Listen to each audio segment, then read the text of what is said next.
This past week, Dean Langus forwarded on to me a link to a video that had been posted on YouTube. And he had received this link from a former parishioner here at St. Paul's, someone who since moved out of state. And this person was asking Dean's opinion of what was taught in it. Now, this video that he forwarded on to me so I could see it, it's a video of a priest in Greece. And the video itself is in Greek. It has English subtitles. And in it, the priest discusses the distribution of coronavirus vaccines in Greece as being some kind of plot of the devil to prepare the world for the coming of the Antichrist. How so?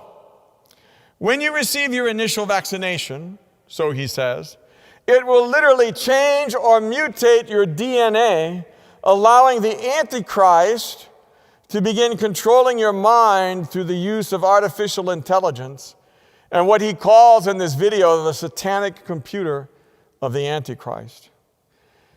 Now, according to this elderly priest and monk who will remain nameless, when you receive your vaccination, it's the beginning of the end for you and the entire world. The Antichrist is around the corner. Now, I don't normally expect to hear this kind of stuff coming from Orthodox Christians, certainly not monks and priests. Usually, I expect to hear this kind of nonsense coming from the far end of the Protestant Pentecostal world or the far end fringes of the Protestant fundamentalist world, where people believe in the rapture and all kinds of other crazy things. So it'll be interesting for me to see as time goes on whether or not this priest will be told to stop this kind of talk by his bishop. In the meantime, Dean was asking my opinion of how to respond to this person's very sincere inquiry. What am I to make of this? Now, the first response I could make is simply to tell you a story, hopefully a somewhat humorous story, that involves an elderly priest who attended the funeral of my mother in St. Louis more than 20 years ago. This priest was a very good, very kindly man in his mid to late 80s.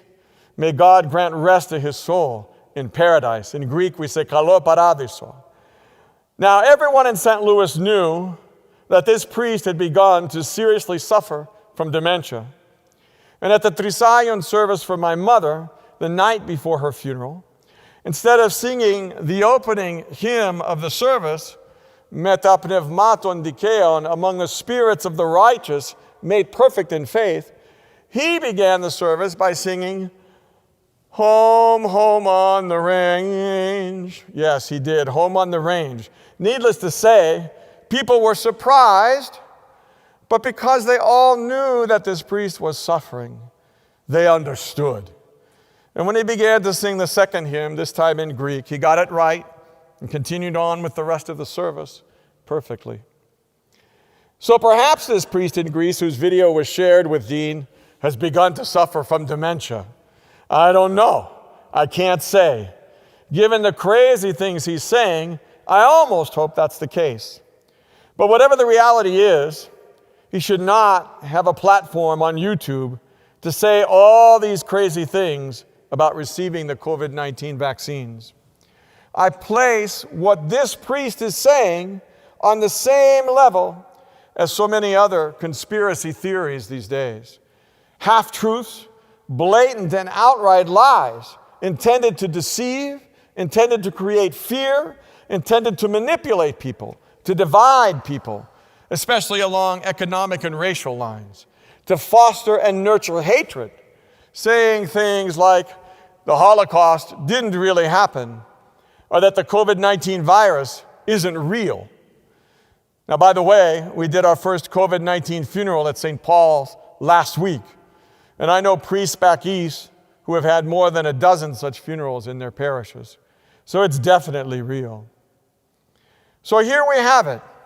Lies, division.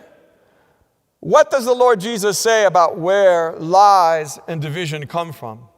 In John's Gospel, chapter 8, verse 44, he's very clear about where all lies, all deception comes from. He says all lies come from the devil, whom the Lord Jesus says is the liar and the father of lies. The Lord will even say that there's no truth in the devil, so that in fact he can only lie. And the Greek word that's translated by the English word devil at that point is diabolos. And that word literally means the one who divides us. All lies by their very nature divide. All lies by their very nature are from the devil. Only truth and love can unite.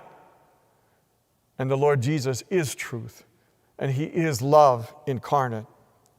So let's lay aside what this priest in Greece has said for now, recognizing it for what it is, and talk a little bit about reality, at least the reality here in America. Now, some of you may have heard of a man whose name is Dr. Francis Collins. He's the head of NIH, the National Institutes of Health. And years ago, he led the Human Genome Project that mapped our genetic structure.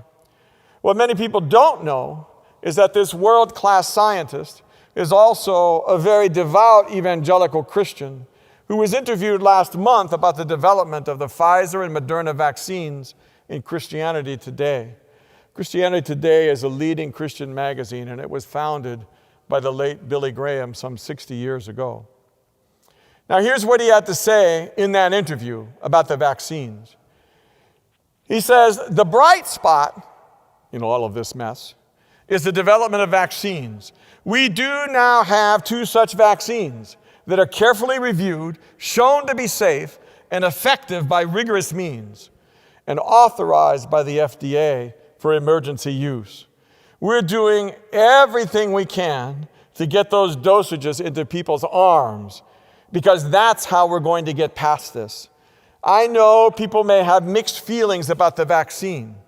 For me as a scientist, it feels to me that God gave us the skills to be able to understand how these things work, to identify this pathogen, and in record time be able to come up with the vaccine, which has a 95% efficacy.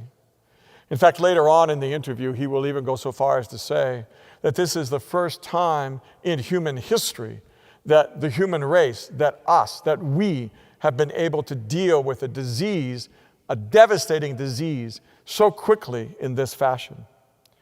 Now, he goes on to say, he believes these vaccines, this is a gift from God, and a gift we all need to embrace to get past all of this. I'm concerned that people of faith, he said, in some instances, seem reluctant to embrace this as a gift. If only half of Americans take this vaccine, we will not get past this anytime soon. We have to get to the point where most of the population is immune, or we haven't really ended things. To those who are concerned about the speed with which these vaccines were developed, we did move more quickly than has ever happened before. Partly, this is because of new technologies that were developed in the last 25 years. But he says, let me assure you, as a physician and a scientist who's been in the middle of these vaccine developments for the past year, the only corners that have been cut were the bureaucratic ones. The science is as rigorous as anything we've ever done in terms of vaccine development. The ultimate conclusions about the safety and efficacy of these vaccines is in the public domain. You can look it up on the internet. It's incredibly compelling. The data is there. So ignore the conspiracy theories and look at the evidence. That's what we're called to do. And then he says, it's a moral responsibility. To be vaccinated, Dr. Collins said, is a moral responsibility. Now, it's interesting because at about that same time, Ecumenical Patriarch Bartholomew was being interviewed by a newspaper in Greece, in Athens, called Tovima. And he said exactly the same thing before he received his first vaccine dose 2 weeks ago on January 28th. He says this, the pandemic has changed our social life, our daily life, and our participation in the life of the church. All these many months, we've been shocked by the sufferings of countless people and deeply impressed by the self-sacrifice of doctors and nurses. That's why it is unacceptable in the face of so many victims and so much pain to have people who deny the reality of the pandemic or who consider it to be a fabrication. He quotes the Bible. It's 1 John.